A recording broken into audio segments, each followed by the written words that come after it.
Hello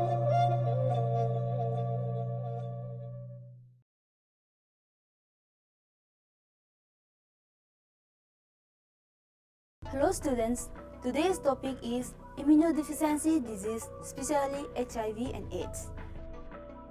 Introduction. Immune system is a body defense system which protects our body from the entry of antigen. And antigens are those foreign particles that enter our body. Those antigens that may cause disease in our body are called pathogens.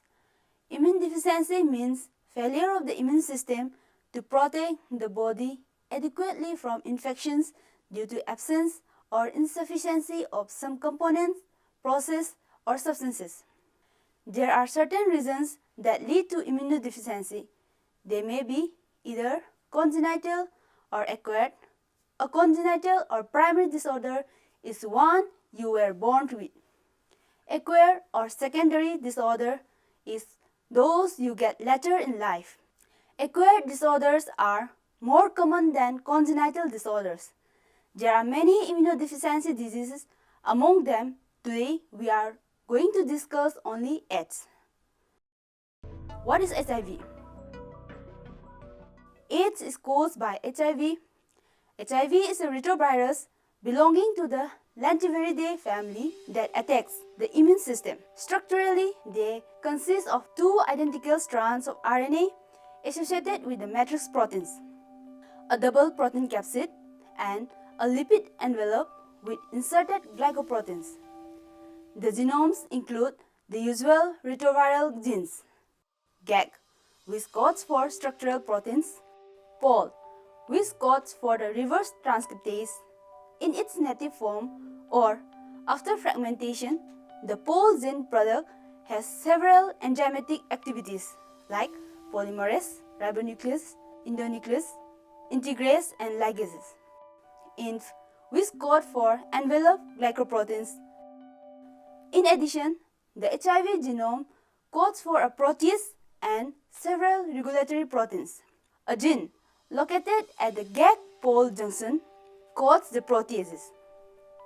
The gene is read at different frame than the structural proteins, and the protease cut itself free from the large polypeptide chain generated from cell-expressed viral RNA and proceed to further split the remaining of the polyprotein precursor into several other proteins and peptides. The genes coding for regulatory protein includes TAT, also known as trans-activator of transcription. Its product, P16 or TAT protein, is released by infected cells and taken up by both infected and non-infected cells. Finally, TAT protein has immunosuppressive effects on non-infected T cells. Number 2, RAP, also known as regulator of expression of viral proteins. It encodes for a second protein, P19, which promotes the expression of HIV-1 structural protein by directing unsplice of single-splice viral mRNA to perinuclear clusters where translation takes place. Number 3 is NEF, also known as negative expression factors, which is 25 to 27 kilodalton, was believed to have a down-regulating effect on viral expression. Based on in vitro observations, this view has been revised and several important biological properties have been attributed to NEF. Downregulates MHC1 and CD4 expression, facilitating the invasion from the immune response. Blocks signal transduction pathway by inactivating P56 LCK, a CD4-associated tyrosine kinase, whose activity is essential for the activation of P59 FYN, a JAP kinase. Thus, the signaling cascade triggered by T-cell receptor occupation in CD4 cell is interrupted. It also promotes viral replications. Now, the HIV and the immune system. The primary cellular targets of HIV are CD4 cells, particularly the helper T cells. Most infected CD4 lymphocytes co-express the CD45RO marker, considered as activated or memory helper T lymphocytes. It does appear that activated CD4 T cells are most susceptible to infection. Different HIV strands seem to show different co-receptor specificities. Macrophagitrophic HIV strand, or which predominates in the early stages of infection, use CCR5 as co-receptor. CD4 lymphotropic strand use CXCR4 as co-receptors. Some strains that can infect both CD4 T lymphocytes and macrophages use CCR5 to infect macrophages, and a third chemokine receptor, CCR2B, to infect lymphocytes. Mucosal transmission involves the infection of both submucosal CD4 T cells and Langerhans cells, followed by rapid spread to the regional lymph node, where it propagates to other CD4 cells, including helper T cells, macrophages, and dendritic cells. During HIV infection, the expression of co-receptors may be upregulated in cell population that normally do not express them, and that may allow HIV to infect those cell populations. However, some cell populations infected by HIV, for example, intestinal cells, are not known to express CD4. The infection of mucosal epithelial cells is believed to be acquired from infected T cells and probably involves penetration through alternative receptors. Once HIV enters a cell, its RNA is reverse transcribed and the resulting DNA integrates into the host genome, where its expression seems to depend on cellular activations. Stages of HIV infection. First, acute illness associated with seroconversion. The typical incubation time is estimated to be 2 to 4 weeks between exposure and the onset of symptoms. Viremia occurs at that time, and virus transmissions can take place before antibodies are detected. Fever, sore throats, myalgias, headache, malaise, and a mucopapillary rash are the most predominant symptoms. Second, asymptomatic infection. The patient remains seropositive with minimal or no symptoms for variable periods of time, say 9 to 11 years on average, probably 20 years in some individuals.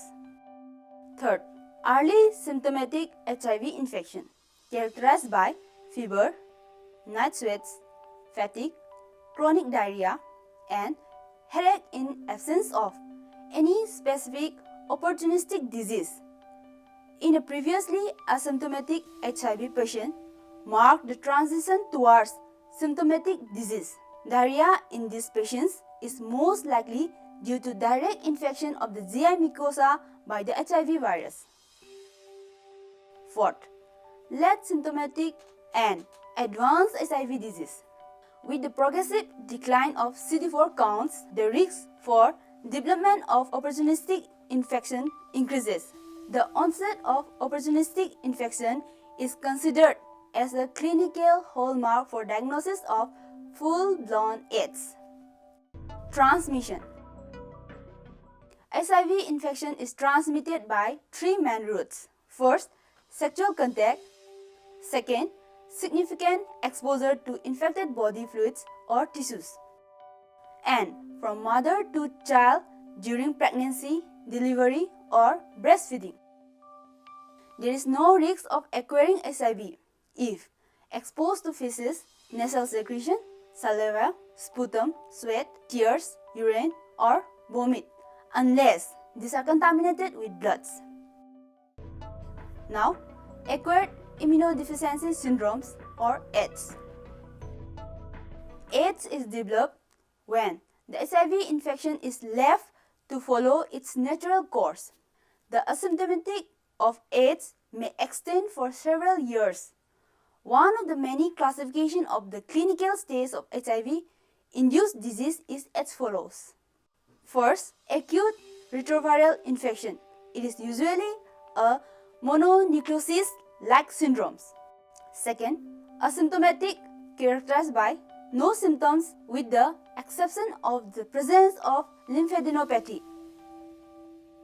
Number 3, early symptomatic, that is non-life-threatening infection, chronic or intermittent symptoms. Number 4, late symptomatic, that is increasingly severe symptoms and life-threatening infections or malignancies. Number 5 is advanced, characterized by high frequency of opportunistic infections or increased death risks. The designation of acquired immunodeficiency syndrome or AIDS is applied when an HIV-positive patient presents one or more of the following features. Number 1, opportunistic infection. Number 2, progressive wasting syndromes, also known as slim disease in Africa, in adults, and failure to thrive in infected infants. Number 3, usually frequent or severe infections not considered as opportunistic, such as recurrent bacterial pneumonia or pulmonary tuberculosis. Number 4, specific neoplastic disease such as Kaposi's sarcoma, non-Hodgkin's lymphoma, and invasive cervical carcinoma. Number 5, neuropsychiatric disease such as encephalopathy or dementia and progressive multifocal leukoencephalopathy or due to reactivation of an infection with Jacobs-Creutzfeldt. Number 6, lymphocytic interstitial pneumonitis in infants and children.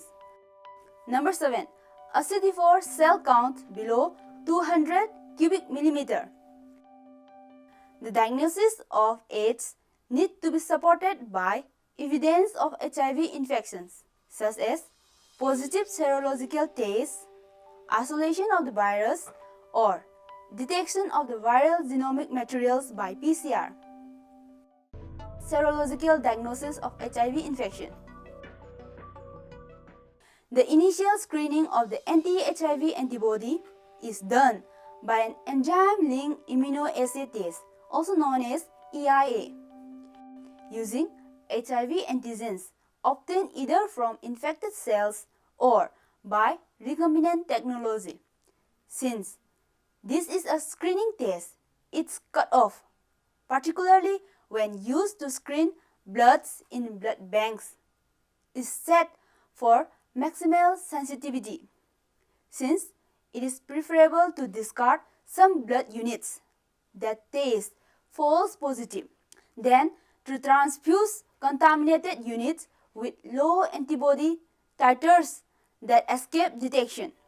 Any positive result on ELISA needs to be confirmed first by repeating the EIA to rule out errors or technical problems.